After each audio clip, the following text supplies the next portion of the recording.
ఒకప్పుడు మీరు అపారమైన రాగముతో ఉన్న వ్యక్తి మీరు అపారముగా ద్వేషించే వ్యక్తి, మీరు అపారముగా ద్వేషించే వ్యక్తి మీరు అపారముగా ప్రేమించే వ్యక్తి మారిపోతుంటుంది.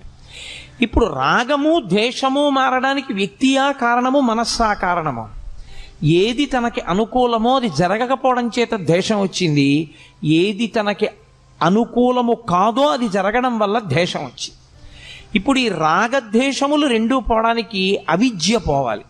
ఈ అవిద్య పోవాలి అంటే అది గురువుగారు మాట్లాడితే తప్ప శిష్యుడికి పోదు. కాబట్టి ఇప్పుడు ఏం చేస్తాడంటే అవిద్యలో విడుతున్నవాడు విశేషమైన చిత్తభ్రాంతికి, చిత్తమాలిన్యానికి, భయానికి లోనైపోతాడు.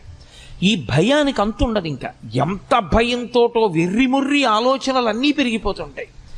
ఈ పెరిగిపోతూ వెళ్ళిపోతూ ఉండడం అనేటటువంటి